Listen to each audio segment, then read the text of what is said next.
These 9 story-rich RPGs were good enough to be conversations. None of them ever became one. How could a text-heavy, action-light game set in a 16th century Bavarian monastery fare well launching in the same week as God of War Ragnarok? Pentiment is an adventure RPG, hand-drawn in the style of illuminated manuscripts, about a murder investigation that spans 25 years across 3 acts. Every character speaks in their own typeface. Literacy, social class, and personality are communicated through font.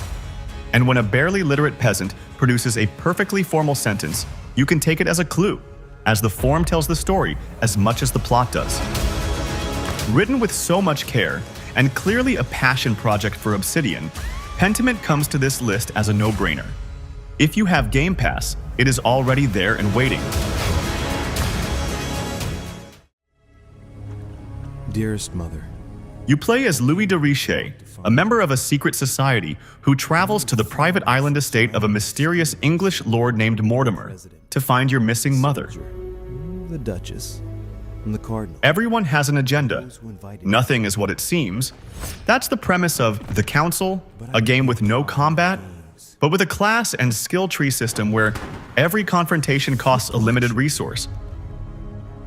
The game released episodically across 8 months in 2018. Each chapter arrived, generated a small conversation, then disappeared. By November, when the season was complete, the discourse had moved on. For anyone who's wanted an RPG where every system feeds into conversation instead of combat, with the bonus of having George Washington and Napoleon Bonaparte as central NPCs, this is the closest thing that exists. To solve this mystery.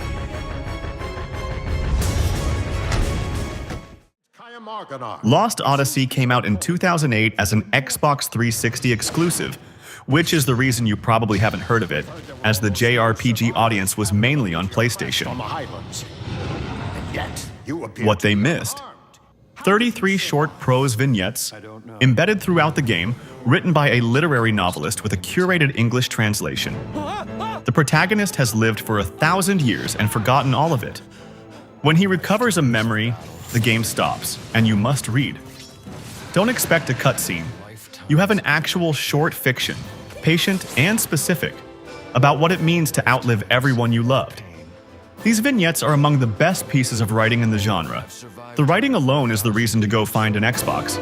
But I can recall none of it. Almost nobody has played it, because it launched as paid DLC for a Kickstarter game that never reached mainstream appeal, then released as a standalone 8 months later to an audience that had already stopped paying attention. In Shadowrun Dragonfall, you lead a crew of Shadowrunners in a city that ran off the corporations, taking the jobs that keep the crew alive. The tactical combat is genuine. Cover, action economies, class builds, but the game's real strength is its writing. The best character work is buried in optional companion dialogue, revealing itself in fragments across multiple conversations, only if you keep asking. It's the kind of writing that rewards attention in a way most games don't bother with. If tactical turn-based RPGs are your jam, look no further.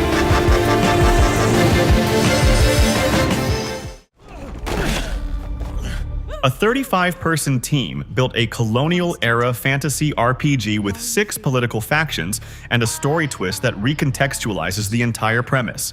The kind of scope that much bigger studios rarely attempt. In GreedFall, you play as a diplomat sent to a mysterious island in the grip of a deadly plague, tasked with finding a cure on behalf of the merchants who sent you. The island is divided between a religious order, a scientific alliance, mercenaries, and the indigenous people who were there long before any of them arrived, and none of those groups share the same agenda. 5 companions travel with you, each loyal to a different faction. The trust you build with each of them shifts how those factions relate to you, which means every significant relationship decision has political weight. Nothing you're told up front is the whole story. If you love BioWare-style faction politics at a fraction of the budget, this is the closest equivalent that exists.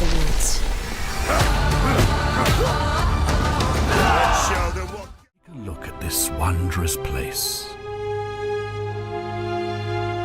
Nick Pierce was a practicing lawyer when he spent 1,700 hours building a Skyrim mod about a time loop mystery in an ancient Roman city. The mod won a Professional Writers Industry Award, not a gaming award. Has been committed. Our bond is a simple. Then he quit law and spent years making The Forgotten City a standalone game with no Skyrim required, and it received a BAFTA nomination for Best Narrative. The premise: one person breaks a divine law, steals, lies, commits violence, and every citizen in the city instantly turns to gold. Collective punishment, immediate and total. Time in the sun. You loop back and try again, carrying everything you learned. There's no combat unless you choose it. The investigation deepens across each run until you understand not just who, but why. Who is about to One of the best constructed mystery games available, from a developer who wasn't even a developer. stop them if all else fails. Overnight, my world has changed. A narrative RPG about a doctor turned vampire. In 1918 London during the Spanish flu is interesting enough, but the mechanic that separates Vampire from every other RPG with a morality system is the save design. A thing to be hunted down like an... There is one slot, and you can't manually save it. If you feed on one of the 60 named citizens, each with relationships, routines, and connections to other characters, they're gone. Quests vanish. The district shifts. The game is asking what kind of doctor you are when there's no undo.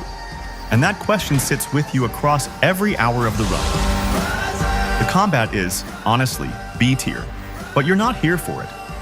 The accountability system it built is unlike anything the genre had done before it, and not many have matched it since. My life has become a waking nightmare. I did not choose the thing I've become, but I can choose the lives I now take. Wake up, sleeper. Dreaming again? You may have heard of games masterfully made by a single developer, and this one is one of the best of them. Take your chances. You roll your dice. Citizen Sleeper puts you in the body of an android worker who has escaped the corporation that owns it, surviving on a decaying space station as your body gradually deteriorates. You turn up for your friends. Each day, you roll a pool of dice representing your physical capacities. As the body breaks down, the dice break with it. Lower numbers, fewer options. You feel the precarity through the mechanics, not just the story. Your body is dying. The system and the metaphor are inseparable. This is the kind of design idea that shouldn't be possible from one person. Workers. But we can fight this. You can remake yourself here. Like and subscribe if any of these are new to you. Drop a comment with which one you're adding to the list first. In 2022, Edge Magazine named it their PC Game of the Year. Away every beast from the woods. In Roadwarden, you have 40 days, and you won't finish everything. The locals didn't ask for you, and they're right to be suspicious. You are, depending on how you read the role, a vanguard for interests that don't serve them. This is a game of conversations, reputations, and choices made with incomplete information and limited time. Yes, this is a text RPG. And even for someone looking for story-rich games, this may be too much. But if that doesn't scare you, and you'll play only one game from this list that you've never heard of, make it this one.